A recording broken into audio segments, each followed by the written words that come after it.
So today we are presenting a book of the book series Studies of Universal Logic.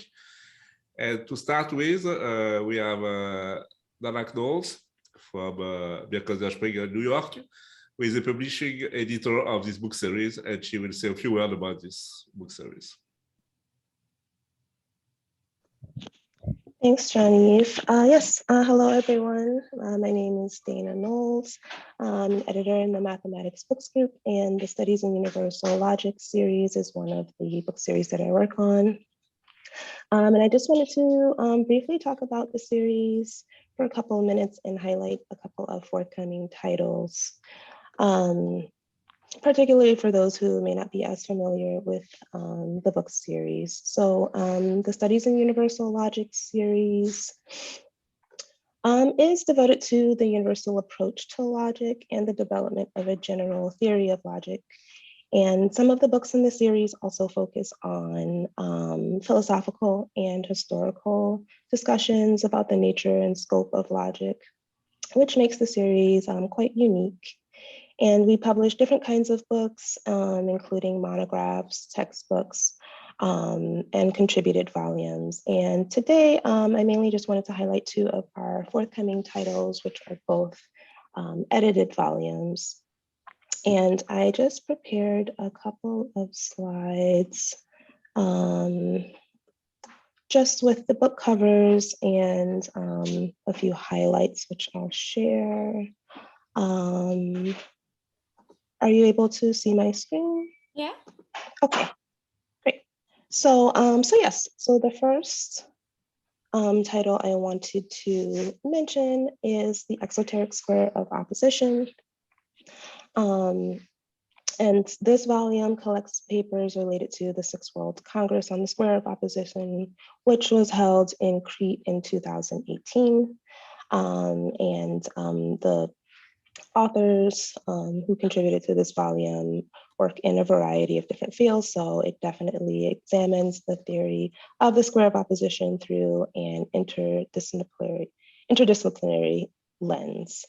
And the second title that I wanted to highlight is Logic in Question, which collects over 35 papers related to the annual Logic in Question workshop, which has been taking place at the Sorbonne University in Paris since 2011. And this is also a very comprehensive and unique volume that takes a look at the current state and future of the field of logic.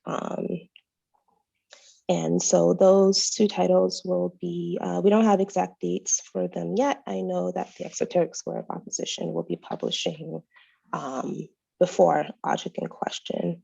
Yes, we're very excited about these two volumes, which will be publishing very soon in the series.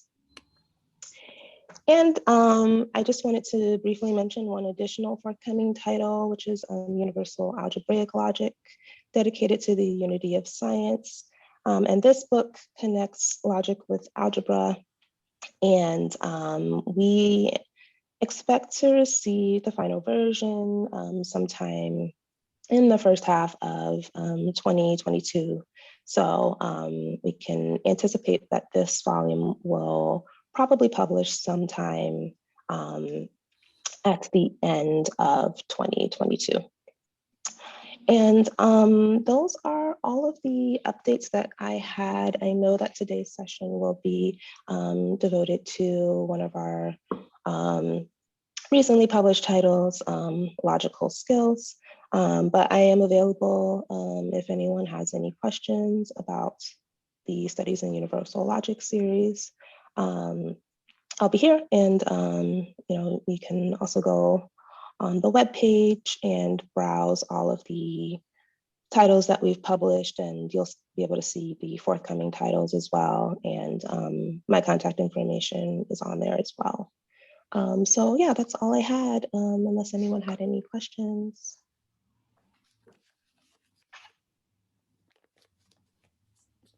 Thank you very much. Is there any question?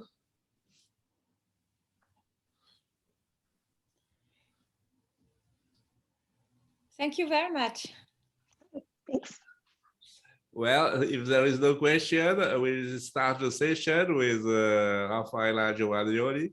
I will chair the session. I know Raffaela since a couple of years now. We organized together the Congress of the Square Proposition in the Vatican. She's working at the Pontifical Lateran University. And today, she's working, she will have a workshop on social practice at the next UNILOG in Crete. Big advertisement for your workshop, Raffaela. And then now you can start chairing the session, please. Thanks. Okay, Janice, thank you for your introduction. I'm very happy to chair this session, webinar on universal logic. Today we have a very interesting book edited by Julie Brumberg and Claude Rosental, Logical Skills, Social Historical Perspectives. I give the word to them to introduce the volume. Okay, thank you, Julie. Thank you. So I will do the presentation in the name of Claude and I. So first, I would like to thank the team from Logica Universalis and Birkhauser Springer that is today, and for this wonderful opportunity to present our volume, as well as our speaker today, Scott Pratt, and our chair, Raffaela Giovagnoli. The book Logical Skills is the result of a stimulating collaboration between Claude Rosental, a sociologist of logic, very much engaged in field works, and myself, a historian of logic specialized in ancient and medieval philosophy. It was designed after a workshop we both organized, Sociology and Anthropology of Logic, Past and Present. The workshop was held at Vichy, France in 2018 as part of the International Symposium UNILOG. And Jean-Yves Béziot generally offered us to submit a volume in the series. And of course, we are very grateful. This was the third meeting of a project that I had begun in 2016 with Antonella Romano, a historian of science at the EHESS, and which was funded by the CNRS and the Excellency Laboratory Aztec in Paris. This was the project Homologicus, Logic at the Edges of Humanity. A first symposium was held in Florence in 2016 with the support of Stéphane Van Damme from the European Institute in Florence. And the second one, Homologicus 2, The Infancy of Logic, Native Logics, was held in Paris in 2017 with the support of Alain de Libera from the Collège de France. The project was connected to other projects I had developed with Antonella Romano again, but also with Alain de Libera and John Marenbon from Trinity College at Cambridge. They were designed to promoting new approaches in the history of logic, the Paris Sciences et Lettres project, the Europe of Logic, medieval and early modern Aristotelian traditions in context, with a forthcoming edited book on the same title, and the Paris Sciences et Lettres Cambridge project, Social History of Logic in the Middle Ages, with a joint paper in preparation with John Marenbon. My own personal contribution to those projects is a social history of logic during the 13th century, with a forthcoming book in French, À l'école de la logique, and the preparation of an English version with the title Logic, Education and Society in the Middle Ages. Claude Rosental has offered in 2008 with the book Waiving Self-Evidence, A Sociology of Logic, an empirical investigation into the modes of publicizing written demonstrations in logic and in the artificial intelligence, and he has recently contributed to the field by the publication of the book, The Demonstration Society, about which Scott Pratt was talking just before, Cambridge MIT Press 2021, where he studies the modes of production and uses of various forms of public demonstration in a wide range of social historical spaces. The idea with the homological project was to approach logic not only as a theory, but also as a social and anthropological norm. We wanted to historically explore the way the ability to logically govern one's reasoning, knowledge, and action has been recurrently put at the heart of the very definition of humanity, that is, the way theories about logic and about the limits of humanity have interacted during ancient, medieval, early modern, and modern periods. A particular focus has been put on the famous starting point of the debate in the 20th century, that is the notion of a pre-logical mentality developed by Lévi-Brühl, followed by the idea of a Zande logic as read in the works by Evans Pritchard. The project goes on with a new project developed in 2022 with Catherine Koenig-Pralon from the EHESS, with the title Social History and Historical Anthropology of Logic, hopefully funded again by the CNRS and the Excellency Laboratory Aztec. With this further development of the Homologicus project, we aim at developing a strong program for the social history of logic. The anthropology of logic represents, in this context, both a topic to be theoretically investigated for its own sake and a field of reflection connected to the history of disciplines, with a special stress on the role played by the notion of logic in the context of the birth of modern social sciences at the turn of the 19th century. The idea is to take a look at this much investigated topic, that is the relationship between anthropology and logic, through the lenses of a social history of logic, where the very notion of logic would be fully historicized.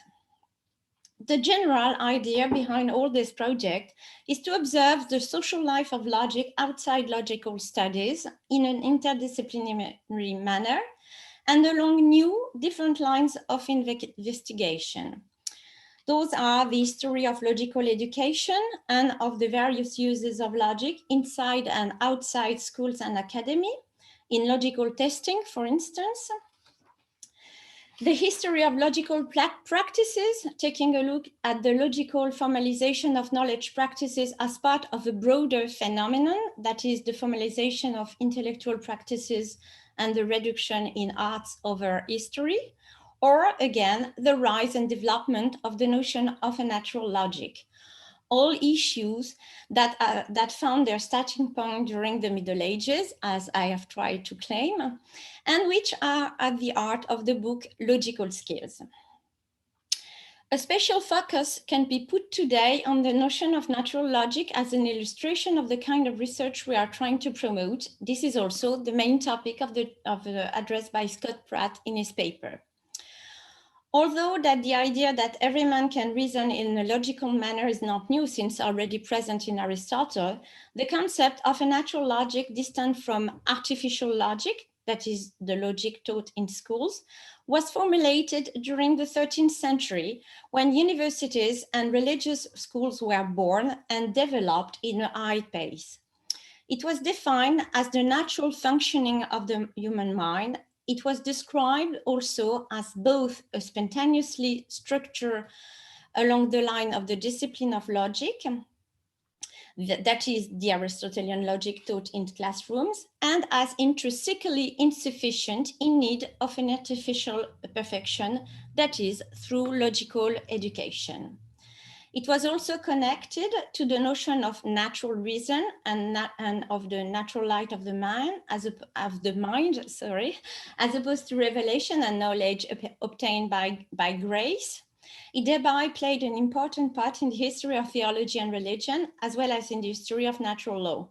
Humanism tried to disarticulate the essential connection so far admitted between natural logic and what was by then called scholastic logic. As illustrated by various contributions in our volume presented today, the notion of a natural logic went through a series of transformations during the early and modern periods, sometimes under different names such as intelligence or common sense. It became instrumental in developmental psychology and in evolutionary conception of nature and man, as in American anthropology. It gained a new objective sense as reflected, for instance, in Hegel's view on natural logic. At the end of the 19th century and at the beginning of the 20th century, three notions of knowledge, of logic at least, were discussed in social anthropology and in sociology by English anthropologists Durkheim, Lévy-Bruhl, or Evans Pritchard. That is, logic as a universal and natural faculty common to all human beings, logic as an internal coherence, and logic as a social norm or as a logical mentality. The volume gathered 8 contributions. So I will share my screen so you can have the list. Maybe I can show first I'm sorry. Oh oui, partager l'écran. Voilà. I can show the volume. Can you see it? Yes. Yeah? Yes. And then I can show the list of the contribution. Can you see it? Yes. Okay. So the volume, apart from the first chapter, which is introduction, contains 8 contributions. I will skip the first chapter since it is the one by Scott Pratt, and we will hear much about it in a while. The second paper, that is the third one in the list, by Claude Blancart, a historian of anthropology, explores an important dimension of the notion of natural logic, although named intelligence, by 19th century French evolutionary anthropologists his studies. In this, those thinkers follow a conception of logic that was available after a naturalist approach has been taken on a logic that has been already psychologized during early modern period. Blancart studies how the notion of logic, or the lack of it, has been instrumental for a racialist location of some human groups called regressive races at the verge of humanity. Claude Rosental, in the chapter 4, discusses the important debate that has been going on for almost 1 century about the logical skills and rationality of the Zande people. It highlights the variability of representations of logic among authors in human and social sciences, as well as their sometimes basic or outdated logical notions in the evaluation of the more or less logical and rational character of primitive people. The chapter presents a foundational case for the topic here at hand by studying the first encounter between the anthropological reflections of the mentality of others and the idea of a plurality of logics. The fourth chapter, that is chapter 5, by Roberto Frege, a philosopher specialized in American and pragmatism and democracy studies, focuses on the pragmatist approach to logic developed by John Dewey in the wake of Peirce's works. Frege highlights the 4 stages that have marked the evolution of logical thought according to Dewey, from a first stage where an absence of doubts means almost an absence of logic in a strong sense, that is, as a critical thinking, to a 4th stage where a logical maturity is reached through the advent of experimental science. Dewey's conceptions of logic determine how the author approaches the issue of the relationship between primitive and civilized man. I'm the author of the 5th chapter, that is chapter 6, focused on the 13th century, that is on the moment when the possession of logical skills became a central element in the definition of intellectual elites in the history of Western civilization. It shows how the generalized teaching of logic in universities and religious schools went along the definition of an anthropological ideal, the logical man, from which large portions of society were excluded. It also shows how scholastic logic became naturalized and the human mind logicalized. The following chapter, chapter 7, by Dominique Poirel, specialized in the history of theology, looks back at an earlier period when the paradigm of logical reason had not yet dominated medieval intellectual worlds. Some 11th century monk who opposed dialecticians of their time has been described by historians from the early 20th century as anti-dialecticians and presented as hostile to the use of dialectic. Poirel shows that the alleged opposition to logic was rather a power struggle. The chapter offers a contribution to the social history of logic in the Middle Ages. It shows that some of the values and uses of logic cannot be explained by analyzing only the content of argument and theories. It focuses on a moment in the history of logic when logic had become a sought-after renovated discipline, but when logical skills were not yet overvalued, as their role was negotiated in competition with a variety of other intellectual resources in medieval thought. In the 7th chapter, Irina Metzler, a historian of medicine specialized in disabled studies, show how the perception of a lack of logical conceptualization, reasoning, and language serve as a criterion in the Middle Ages to distinguish some men from the rest of humanity and to give them a special inferior legal status. This category could include mute people, children, and mentally deficient individuals. However, some beasts, such as pigs and other large domestic animals, were sometimes put on trial and convicted, unlike children and mentally deficient people. Although this apparent paradox could be explained by the fact that animals were considered in the custody of responsible humans, a symbolic interpretation has been seemed more likely to the author. In the last chapter, Christopher Goudet, a historian of psychology and education, also much focused on disabled studies, analyzes how representations of logic have affected the perception of man's place in the natural order from the Middle Age up to the Enlightenment, and the identification of some individual as unable to perform a normal development. It shows the theological origin of developmental psychology on the basis of a problematic overlap between the reception of grace and the full possession of reason, and conversely, between damnation and the lack of reason. This chapter, again, illustrates the social and political dimensions of the representations of logic and their use through history. Thank you very much. Thank you.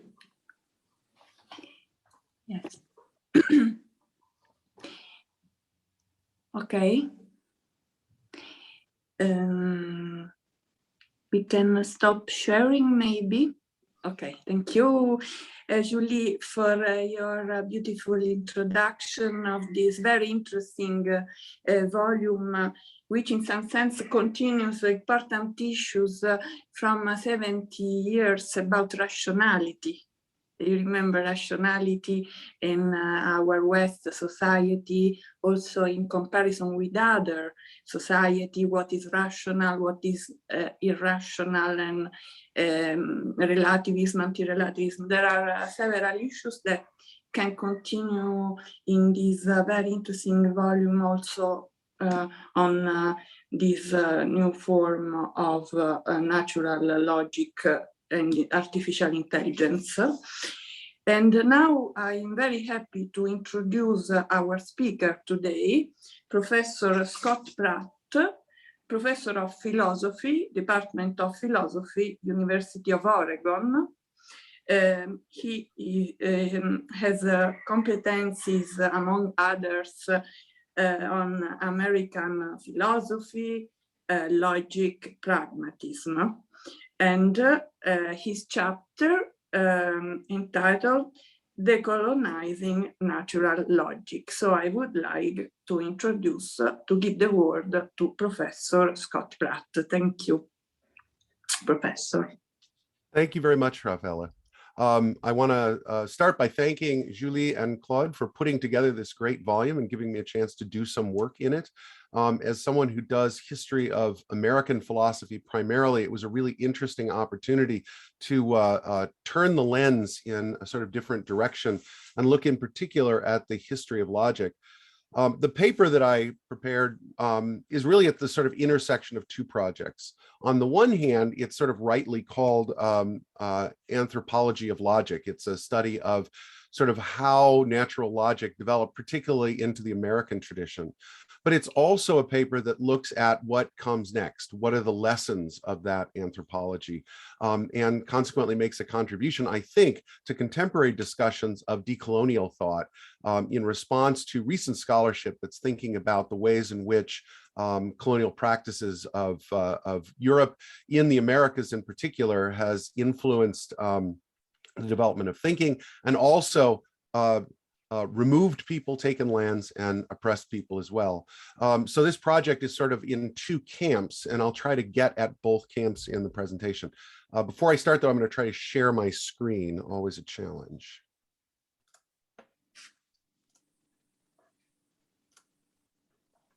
All right.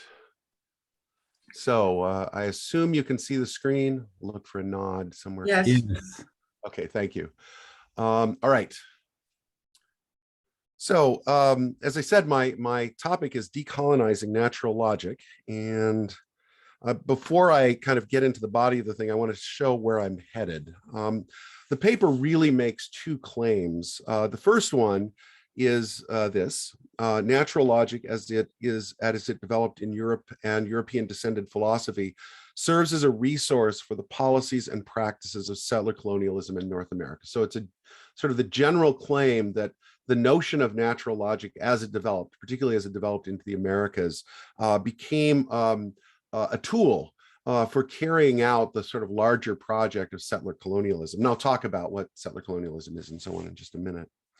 The second claim is that resistance to colonization is in part a logical project, requiring the perspectives of an alternative natural logic that is modal, paraconsistent, dialethic, and intentional. So the second claim is the sort of second camp, the sort of contribution to decolonial thought. And the claim is, sometimes surprising to my students, that part of what one needs to do to respond to oppressions in the present world is a logical project. We need to think about the ways in which we structure thought, because those ways that we structure thought become essential to maintaining the structures of oppression that are currently with us. So two claims: one, natural logic as a concept is a tool of this particular trajectory, and second, that a response to that is going to be not just a protest in the streets, not just an attempt to change policies, but a logical project where the logic that's being deployed is going to be a paraconsistent logic. So in a sense, it's resistance from a paraconsistent perspective. Okay.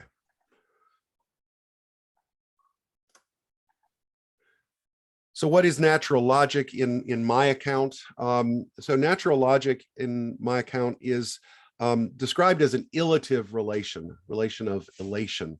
The notion of elation is, the term is actually borrowed from Charles Sanders Peirce, and it refers to relations that we generally call the following relation. So when we give premises, something follows from the premises. That following relation Peirce called elation, and the illative relation has three characteristics. The first is that it connects the antecedent and consequent, and is both felt and formal. From Peirce's perspective, logic actually is a formal system that describes felt connections. In fact, habitual connections, according to Charles Sanders Peirce. And so formalisms ride on top of the sense in which one thing follows from another.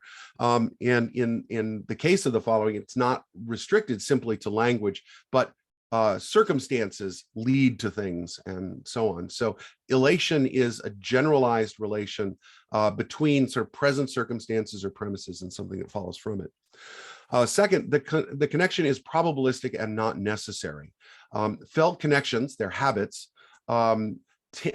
tend to work out the same way each time, but they don't carry with them necessity. That is, deviations can be incorporated, chance can play a role, and so on. And third, the structure of illative relations establishes norms by which connections in reason and action can be assessed. That is, we offer up a kind of formalized description of illative connections, for example, validity, and then it becomes itself a standard by which things are judged, a norm that we try to teach our students, for example, in doing arguments, and that we use as a critical tool when we are challenging arguments and so forth. So the illative relation of natural logic is a felt connection that doesn't carry with it necessity, but that allows itself to be formalized, and then that formalization ends up being a norm for making decisions. What I will call colonial natural logic endorses at least three familiar logical principles that characterize the illative relation. They are sort of the obvious ones: non-contradiction, excluded middle, and identity. And these principles become the norms for judging human progress. So as some of the other contributions to the volume point out, natural logic becomes a way of also understanding human progress. And I'll talk about that in just a minute as well. So my paper focuses or begins with the work of Lewis Henry Morgan, who died in 1881.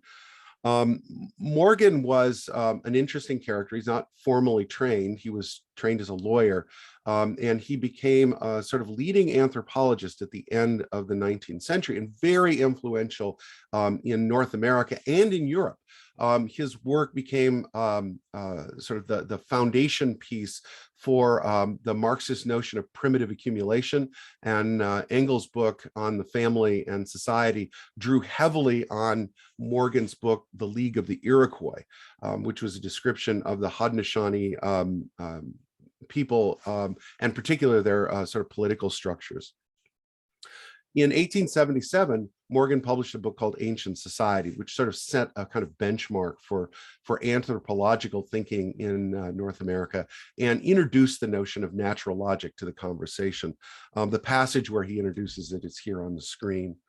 The principal institutions of mankind have been developed from a few primary germs of thought, and that the course and manner of their development was predetermined as well as restricted within narrow limits of divergence by the natural logic of the human mind and the necessary limitations of its powers. Progress has been found to be substantially the same in kind in tribes and nations inhabiting different and even disconnected continents, while in the same status with deviations from uniformity in particular instances produced by special causes. The argument, when extended, tends to establish the unity of the origin of mankind. Now, in this same text, he offers up these 7 primary germs that are developed through the operations of natural logic, and they are subsistence, government, language, the family, religion, house life and architecture, and property. In other words, natural logic is not just about formal reason, but it's about how human beings structure their societies in all of these sort of ways through these primary germs. The 7 primary germs that are developed through operations of natural logic, I just mentioned this. These germs are, according to Morgan, developed into cultural practices and institutions in 3 broad stages of human development: savagery, barbarism, and civilization. And each of these stages is likewise divided into 3 substages. Natural logic plays the central role of predetermining, that is, constraining and affording possible structures relevant to realize the needs marked by the germinal ideas. Natural logic of the human mind provided, he said, nearly uniform channels for disparate cultures to evolve. On this account, natural logic operates at all levels of development, from the lowest substage of savagery to the highest substage of civilization. So no human being lacks natural logic. It just is the sort of frame in which they operate in the stage that they have achieved. Natural logic, as Morgan uses the concept, is not a system of necessary laws, but a system of relation, as I mentioned, such that more or less similar results follow from similar antecedents. As such, natural logic functions for individuals as a kind of common sense, ensuring more or less common responses to similar circumstances, actions, or premises in argument. These common responses, in turn, serve as the basis for the development of widely shared practices and institutions that likewise mark common responses to the needs for group survival framed by Morgan as the 7 germinal ideas. Natural logic will consequently ensure that diverse human groups will respond to their common needs, such as the need for food or groups or group organization, in more or less similar ways, depending on their circumstances and resources. The results will not be completely uniform. There are many foods that can provide subsistence, for example, but they will, at least in this sense, mark what is common to humanity as a whole. Now, Morgan, of course, is not the originator of this idea. As Julie mentioned, Aristotle talks about natural logic. For Morgan, however, the genesis of the notion of natural logic comes via the sort of British line, beginning in Reformed theology with Calvin and Dunn, through the Cambridge Platonists, particularly Berthog and Moore, and then through common sense, particularly Thomas Reid. As I said, Morgan was not formally educated in anthropology, but he did receive a college degree. And at the time, most colleges and universities in the US taught Thomas Reid as sort of the main philosopher of the modern era. And Reid, of course, presents a notion of common sense, which in particular illustrates the normative character of natural logic. The quotation here is from Reid. A conclusion drawn by a train of reasoning from true principles cannot possibly contradict a decision of common sense, because the truth will always be consistent with itself. For Reid, the notion of consistency is sort of an overarching norm that's required to be accepted in order for someone to be a kind of full human. Common sense in this case is an illative response to both circumstances, the judgment of self-evident things, and reason that provides the structure that allows facts to serve as premises from which further conclusions follow probabilistically or by necessity. In other words, for Reid, natural logic is what allows us, in a sense, to read facts off experience, and then it also structures the relations that allow us to draw conclusions from those facts taken as premises. Reid concludes that those who fail to assent to judge as true the results of such operations fail to be fully human. He says, and a man who perfectly understood a just syllogism without believing that the conclusion follows from the premises would be a greater monster than man born without hands or feet. Now, this, of course, is in the background of Morgan's thinking and provides then a kind of normative framework for his interpretation of the stage theory of human development.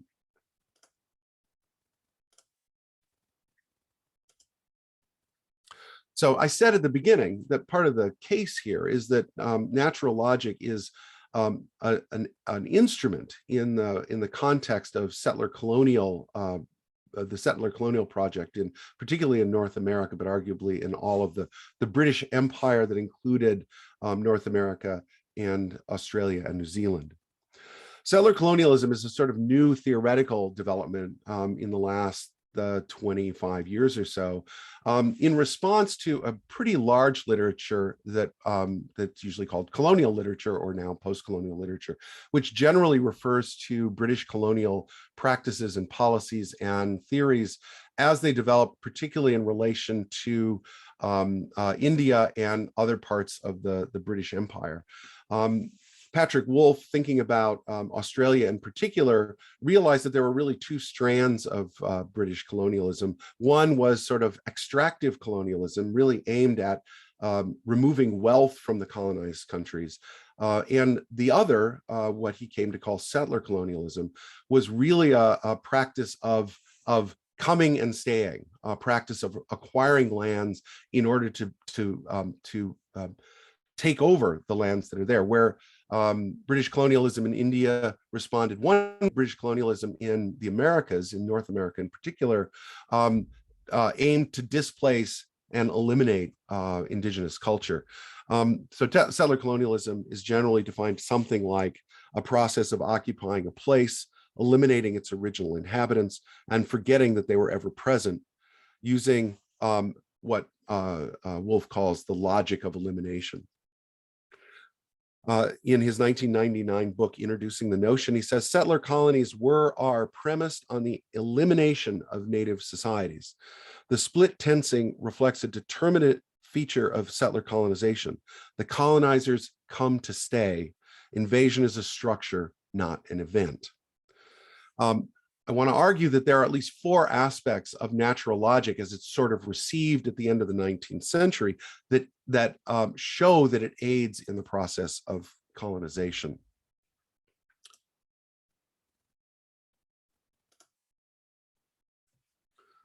There are, as I said, four aspects that I think are particularly clear.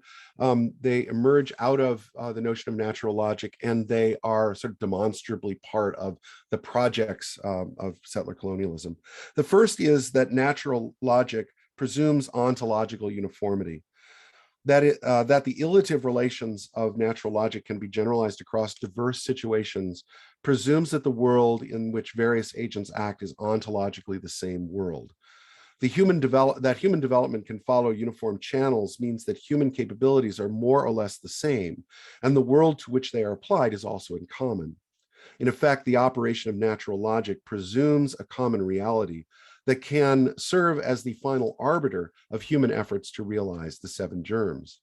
Ontological commonality rules out the possibility that, rather than a single world, there are different and potentially incommensurable worlds, of the sort William James called the pluralistic universe or the pluriverse, and of the sort asserted by indigenous American authors, including Richard Otleo, George Tinker, Vine Deloria Jr., among many others. Ontological uniformity is a necessary condition for the framing both the practice and justification of the process of settler colonization. Second, natural logic implies that humans share a common origin. A shared world and a shared structure of agency framed by the quest for survival mean that despite human cultural differences, the similarity of goals and efforts to achieve them supports the conclusion that humanity also shares origins. The conclusion was an important one in the late 19th century as a means of opposing both racial conceptions of different human species and indigenous land claims based on the origins of different peoples in different places. Among the accounts of development at the time was the idea that humankind was not a single species. Instead, racial categories were different species with different origins. Before the Civil War, polygenesis of this sort was part of the rationale for slavery. After the war, the view was used to build a case for Jim Crow segregation and immigration laws meant to protect the USA from the influx of non-Anglo-Saxons. So the challenge to polygenesis through natural logic actually served in effect the good cause of responding to racism that was based on a conception of scientifically or biologically different species, that races were fundamentally somehow different. It responded to that by saying, no, there's one humanity, but it had another effect as well.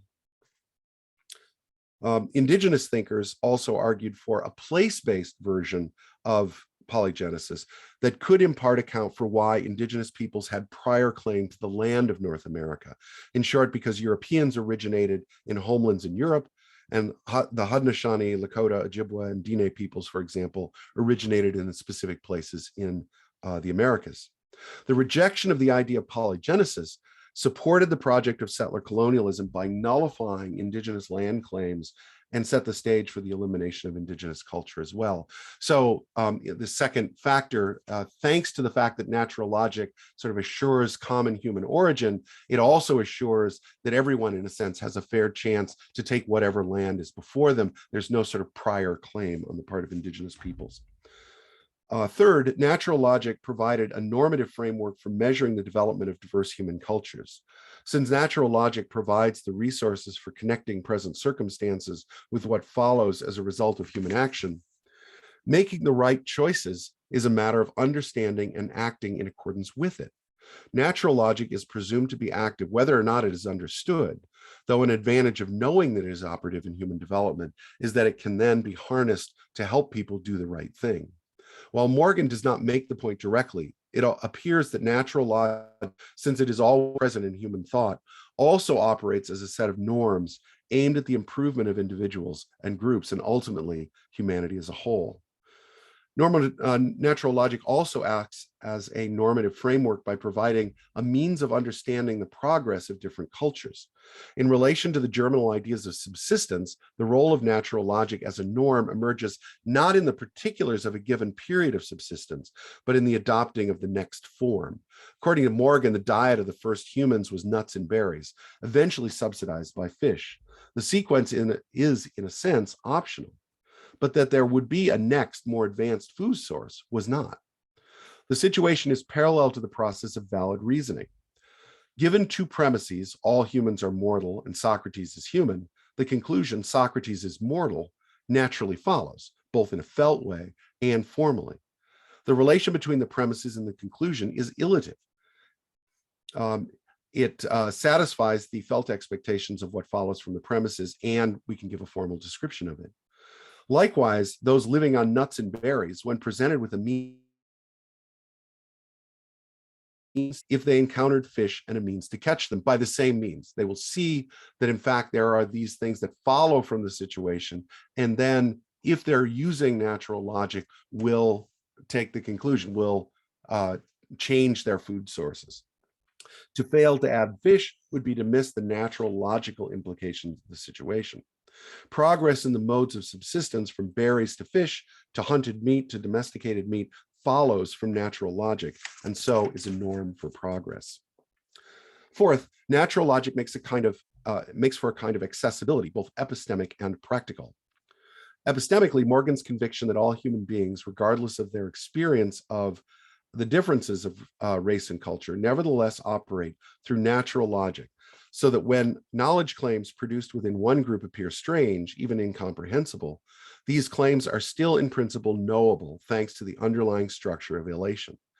By understanding the germs that frame human activities and the illative process that accounts for the transition from one stage to another, epistemic differences are simply moments that call for more reflection, because, in fact, with sufficient knowledge of logic and the world, even the strangest claims can be grasped. Natural logic from this angle also rules out different epistemologies, including most standpoint theories and indigenous traditional logic. Morgan, viewed in his day as an advocate for Native people, nevertheless gave voice to a view that would systematically eliminate from the world the cultures of those who had not yet achieved the stages of civilization. This is because the illative structure of natural logic demands, for example, that America's indigenous peoples transition from a state of savagery marked by a lack of what European settlers called common sense principles like private property, to that of civilization. By killing the Indian and saving the man, as Richard Henry Pratt explained it, American Indian peoples as peoples could be transformed into the next stage. By actively teaching them how to be transformed in this way, Indian schools and policies would use the normative power of natural logic to make new Americans, ones who would adopt the proper foods, family life, religion, language, and most importantly, the concept and practices required for establishing and maintaining private property. It is in its ontological commonality, natural logic rules out the presence of different real worlds and the origins of different peoples in particular places. Because it provides the norms of progress, natural logic justifies practices that force individuals to conform to the stages of progress, and its principles of access mean that no cultural group is inaccessible epistemically or practically. In short, natural logic is a crucial part of the logic of elimination for settler colonialism. By eliminating ontological difference, extinguishing land claims, erasing cultural difference, natural logic helps settlers acquire the land, remove indigenous people, and erase their history by folding it into the larger, unitary, ongoing narrative of human progress. So, I'd wanted to talk a little bit about the connections between natural logic is developed in the end of the 19th century and sort of the present day by looking at the commonalities, the ways in which natural logic goes through structuralism and post-structuralism, but I don't have time to do that. That's discussed in the paper. Instead, I want to conclude by looking at the other side of the project. What is it that constitutes a decolonial logic that can contribute to a response to this particular history? So I'm suggesting that a decolonial alternative will satisfy 4 conditions. In the end, what is colonizing about natural logic as it has developed in the West is its inability to engage realities and possibilities that are inconsistent. By assuming a logical framework that eliminates the legitimacy of inconsistency, the received natural logic rules out the possibility of there being genuinely incompatible worlds and points of cultural contact in which differences are not reducible to a singular set of rules or illative expectations. When people find themselves between cultures, their experience is one of living with true contradictions. Such persons are seen as failing the standard of natural logic, and so are encouraged or forced to adopt a view of the world that is not at odds with itself.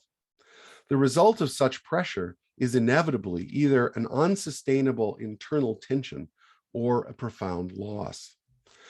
In such situations, agency is always compromised by the inability to take as viable contradictory possibilities. Decolonizing natural logic, or the ordering structure that frames possibilities, is to recognize that the colonial frame is a narrowing of possibilities to those that fit only a certain coherent form. Decolonial logic would recognize incompatible possibilities as real, and so would affirm the contradictory claims may be true. At the same time, decolonial logic would recognize that despite the truth of the incompatible alternatives as possibilities, taking action inevitably reduces the possibilities to the one taken. To act on one set of options requires that the set of incompatible options with which one might have lived must fall away. Sacrifice, then, is a necessary condition for action. Decolonial logic will recognize that people must both live with contradictions and with the necessity of sacrifice. In this light, decolonial logic will satisfy 4 conditions. First, it will be modal in its recognition of the structure of possibility and necessity. Second, it will be dialectic in its affirmation that some contradictions are true. Third, a decolonial logic will be paraconsistent in that the principle of explosion will not hold. Finally, decolonial logic will be intentional in that it will include the formal role of purposes or unrealized possibilities as causal in the processes of ordering and taking action. As a result, actions taken are also necessarily acts of sacrifice. In whatever action is taken, other actions will never be actualized and so are irrevocably lost.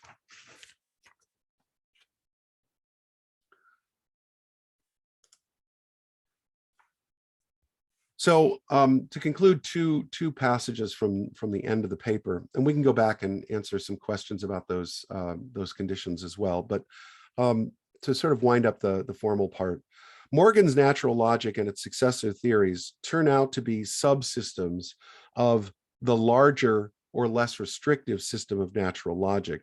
This is pretty common knowledge among people who study non-classical logics, of course. First order logic is a logic where new rules have been added so that the things that you can prove are more and the range of possibilities is less, in effect. In these narrow natural logics, the actions of agents are overdetermined by the reducing of worlds to one, to the demand for consistency of beliefs and truth claims, the use of reductio arguments that rely on the principle of explosion, and the exclusion of purposes as making a formal difference in inference. The inconsistencies necessary for action still occur, but the possibilities excluded are overlooked or seen as possibilities destined to be left behind. The necessary organizing purposes are present as well, often captured by the idea that judgments that direct action are neutral or objective, and so obscure the fact that they are nevertheless organizing purposes. Such natural logic works because it can operate within a larger system. That it has worked, however, has been central to the rise of settler colonialism and other systems of racial, gender-based, and economic oppression. To resist such systems, it is necessary to take up a wider logical perspective. Settler colonialism is predicated on the quest for land and the presence of boundaries, frontiers, and borders that give meaning to the quest. Colonial natural logic provides a structure that supports both the elimination of difference and the reification of boundaries. The lesson of boundaries from the perspective of a decolonized natural logic is this: boundaries are zones of contradictory possibilities, where particular acts collapse possibilities into single courses of action without necessarily collapsing the boundary. A decolonized natural logic provides a wider frame with which to reveal and challenge oppressive systems. Without a wider logical framework, critical challenges to systems of domination risk relying on the principles of colonial natural logic and reinscribing the very structure they seek to replace. The study of the history of logic on one hand and of alternative logics on the other can thus be seen as part of any 21st century effort to resist the ongoing consequences of the world's long history of colonization. Thank you.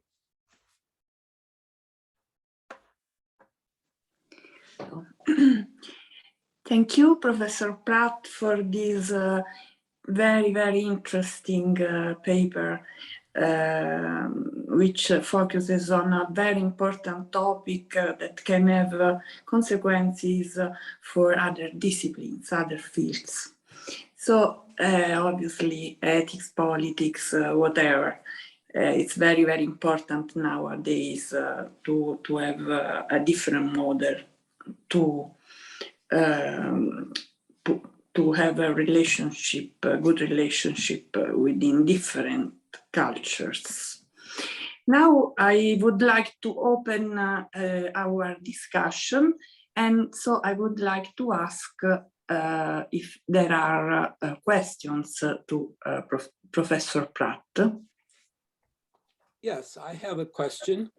Okay, Jerry. Okay.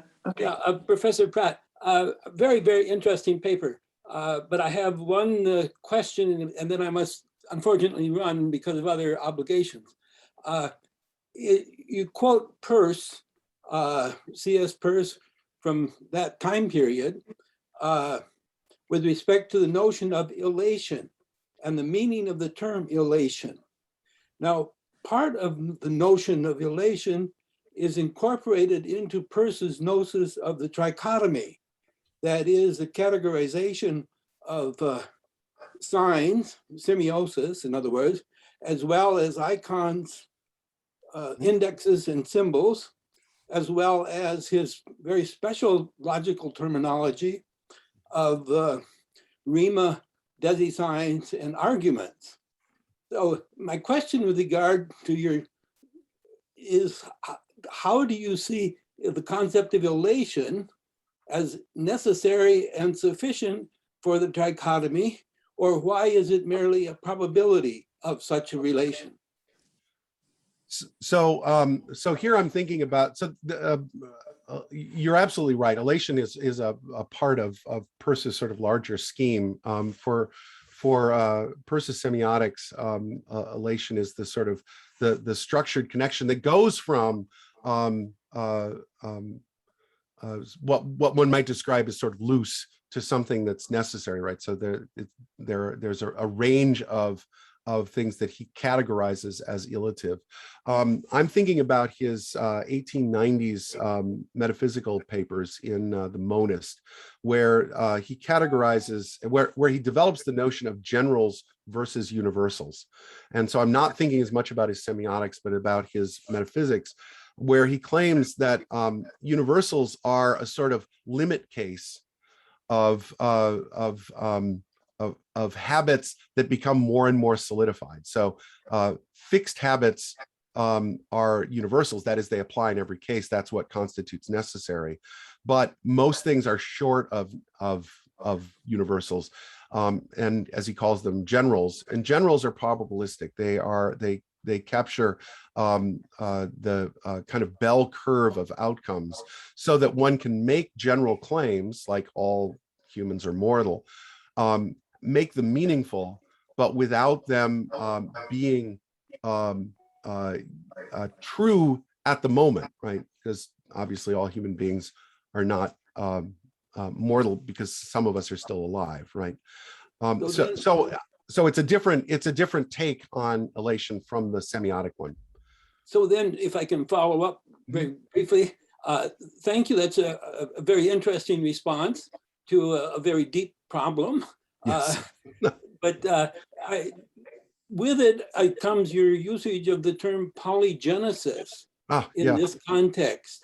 And so I take it then that for you, elation involves a number of premises, a number of potential sources of argument with regard to the conclusion of reached in the notion of a legisign. Mm-hmm. Yes.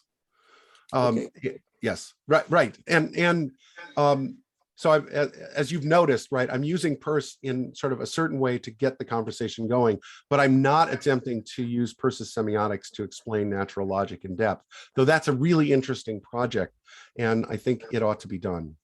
Perhaps you can do it. You might look at some of my papers and see how one can approach this issue. I will now do that. In fact, thank you. And I'm sorry, I have to run. I just have to run. Thank you for your question, and thanks for the heads up on Peirce. Thank you. Okay. Yes, I would like to know if there are other questions for Professor Pratt. Benji?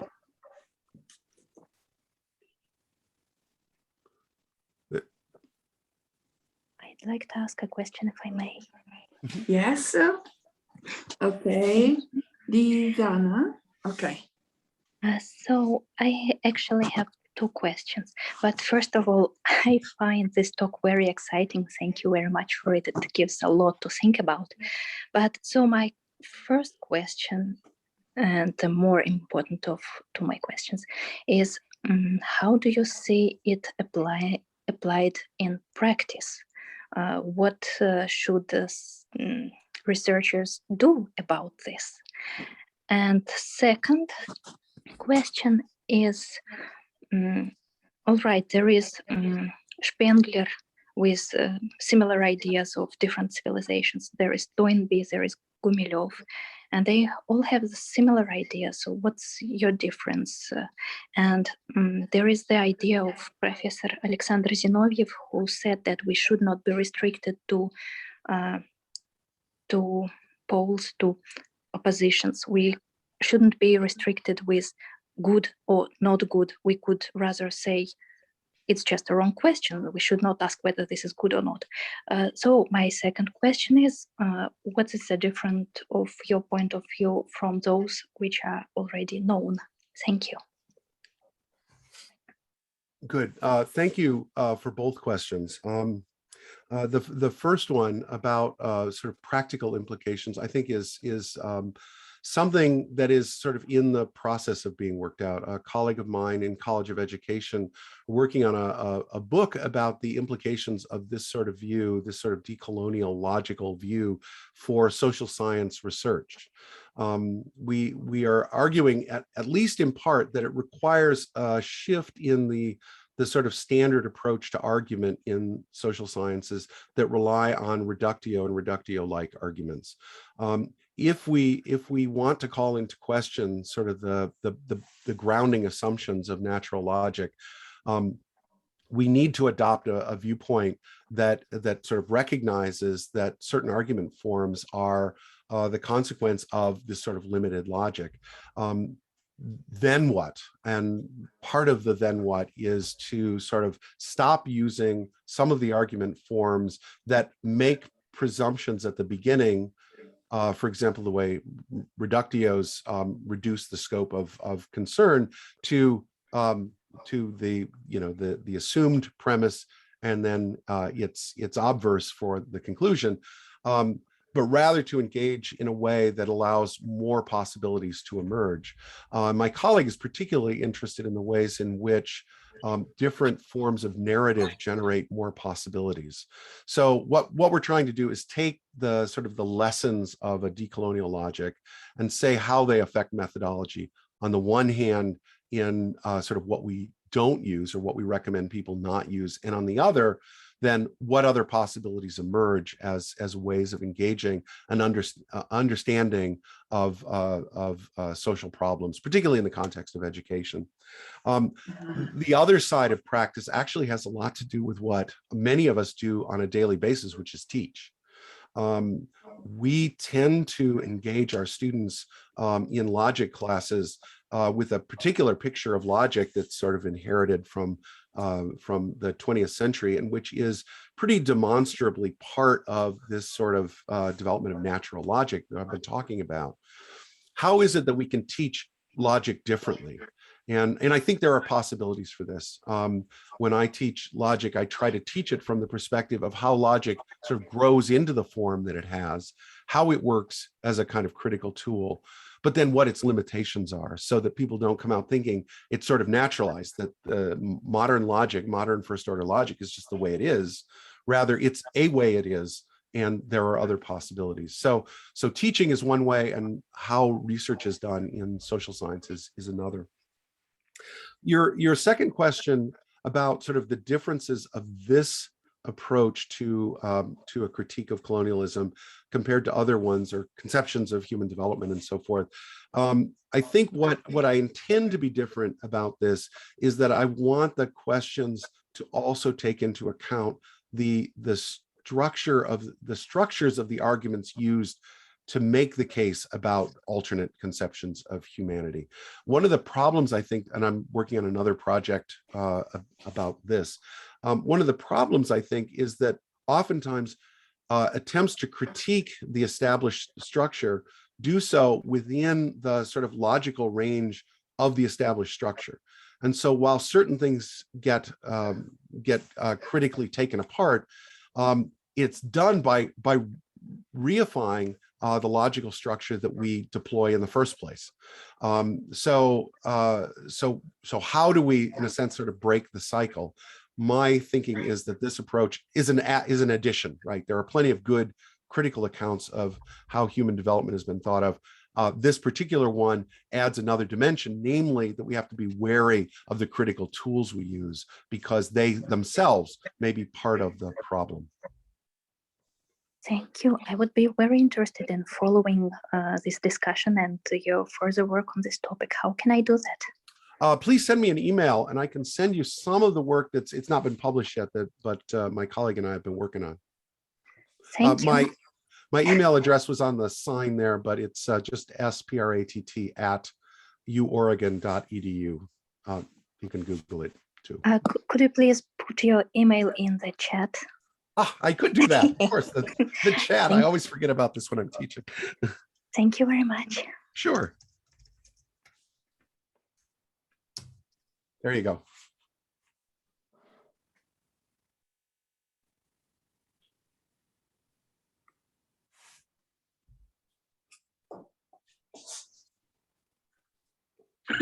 I think we have time for more questions, if Janice allow this. Yeah, sure. We can Okay. Go for 5 minutes. Very interesting.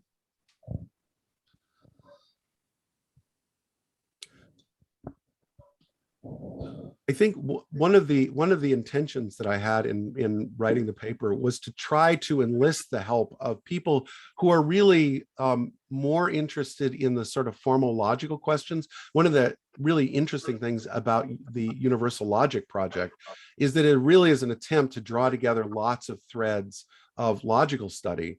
But one of the things that Julie and Claude's project brought to the conversation is that it has wider implications, right? So we can, in fact, use work on the concept of a universal logic as a way of understanding sort of the diverse classical and non-classical logics and so forth, but we can also see that they have implications outside the logical realm, the Yes. academic logical realm. And my hope is that folks here who are interested, for example, in paraconsistent logic, will think again about what the implications of that formal system might be for thinking about the structures that come with concepts of colonialism, how we respond to race and gender-based oppression, which are category-driven things, right? And category-driven things are subject ultimately to logical questions of the sort that many people here raise. Julie. Well, just thank you very much, Sir Scott. And I just wanted to add something about the Middle Ages, if I may. Please. No, I think that the study of the Middle Ages is an important contribution to this conversation, because it's a sort of repertoire, as often historical studies offer a diversity of models. And in the Middle Ages, before the rise of the domination of logic in education and in intellectual and even administrative practices, there was, and after the advent of the domination of logic, there were always resistances, and there were a plurality of model for reason, and also even for logic, in the sense that after the period I'm studying, after the 13th century, began some debates about the universality of logic, the existence of other logics, etc. So I think you can find in the Middle Ages, and also there were, according to some experts, I'm not expert in the field, but some historian of methods in the Middle Ages have claimed, and I think it's true, that there are two ways of dealing with contradiction. The one that is concorde and concordance. That is, one is to dispel the contradiction by the elimination of one contradictory proposition, and the other one is to find an harmonization of the two contradictory. And this is the model you find before the rise of the Aristotelian logic in the Middle Ages. That is a model that was previously experienced in law and in theology. But it's just a series of remarks to say that in the history of medieval thought about reason and logic, you have resources to think about the plurality of our systems of thought inside the history of Western Europe.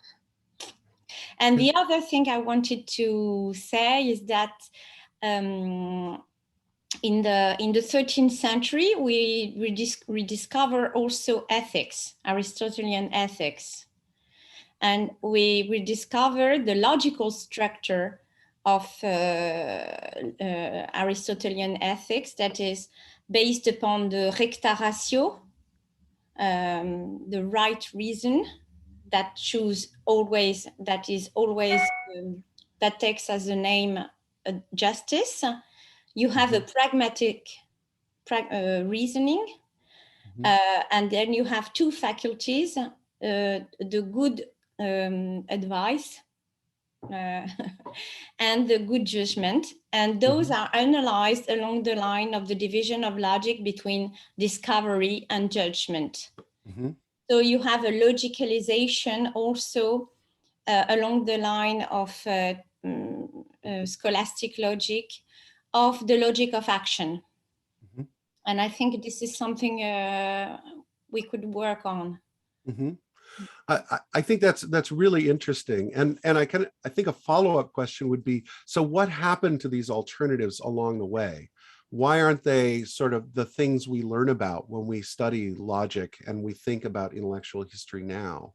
Obviously, there was something went on that had winners and losers. And I think it's a really interesting question about how that came to pass. There's also a case at the beginning of the 20th century where there were two sort of logic camps in Anglo-American thought. One sort of grounded in idealism, sort of neo-Hegelian idealism, that thought logic was ultimately about the will and about processes of judgment, sort of active judgment. And it generated a way of thinking about logic that sort of was founded on the notion of the exclusive disjunction as the founding principle. Meanwhile, there was the stuff that became the Russell-Whitehead logic, which takes as its basic operator inclusive disjunction. And there is a brief period where they're going back and forth, and then one side literally wins and the other loses. And people stop teaching the one kind of logic and replace it with the other. And the politics behind that are fascinating. And I imagine they are in the 13th century as well, right? Yes, the point is that maybe those who win or lose on a purely intellectual basis are not the same that win or lose on an educational basis, for instance. Because the Aristotelian logic has survived so many debates, because you could debate on the plurality of logic, but you were always teaching the same logic. Right, right. And so the elites were educated this way, very all along the Middle Ages and the early modern period. That's really helpful. Thanks. Okay, no, yes, I think I was reflecting on my Brandomian studies, Robert Brandom, so who tries to use this new categorical logic and incompatibility logic, and at the end he has this phenomenalistic view that give freedom to individual in a certain sense, at least to recognize and to undertake some commitments or to refuse. Also in a dialogical sense, it's very important. The space of reasons, space of freedom also. It's very, very important. So even though I think that your approach is more deep in the logical category, in the notions you use, different logical notions that are very important to understand, also to teach logic in a different way. I don't teach logic, but I can understand absolutely your view, your point of view. So if I ask people if there are other questions for the participants. There is a question in the chat. Jack Cody is asking, would just wonder what your position of Levi Strauss is. Do you conclude that his reading of myth is reductionist? We'll definitely read your paper. Thanks again. His mic isn't working, so he's using the chat. Yes. Yeah, so I have a section on Levi-Strauss in the paper. My view is that the view is reductionist. I mean, Levi-Strauss is an interesting character because on the one hand, he sort of wants to undo the pre-logical, logical kind of distinction that Levi-Bruhl established, though he recanted eventually. And in so doing, he proposes that there are sort of these different ways of engaging the world. But in the end, what's interesting from my angle and what I argue in the paper is that he nevertheless ends up affirming a certain hierarchy between the different logical approaches, and that they are in fact both sort of they're both understandable to one another, and one becomes the sort of the model, the engineering sort of approach, and the bricoleur is another logic. So it's not pre-logical, but it's not sort of the thing that we want to embrace. And I think that then post-structuralism sort of takes on that view and continues to affirm the hierarchical notion, even though there's a kind of parity that's established between different ways. I think a person who asked the question a while ago about sort of why would we say some things are good and bad, and isn't it possible that there's an account that basically sort of levels things? And yes, there is, but there are always edges to that. And I think that Levi-Strauss is an interesting example of a way in which the sort of equalizing of logics also ends up reinstituting a different kind of hierarchy. At least that's my take. Levi-Strauss not being a subject matter I know in great detail, I tried to focus just on how he related to this story I was telling. But I'm very interested in other takes on his work, in particularly as it sort of stands in relation to post-structuralism. So thanks for the question.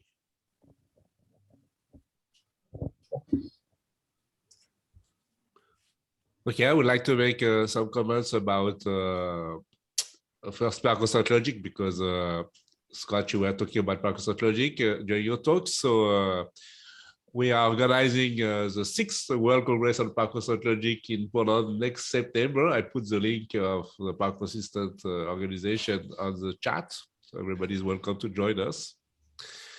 And I would like to say a few words about the relation between what you were saying today and universal logic. The universal logic project is to develop a general theory of different logical systems. So not claiming that there is a logical system which is better than the other ones. It's a general theory of all these kind of possible or existing or possible logical systems. And making some relation also between logic and other fields, because we have to understand the relation of reasoning. We have to develop the study of the relation between reasoning and its application to different fields. That's what I want to say. And okay. This is the last session of the webinar this year. I think it was quite successful webinar. I'm very thank you for everybody who was taking part to this webinar today. And we'll go on next year. And next year we will start on January 14, which is World Logic Day that I launched in 2019, and now there are many things going on. And we will have a general session on this day at the same time. It's a Friday at the same time to have a general discussion about logic and rationality. So everybody is welcome to take part to this next meeting.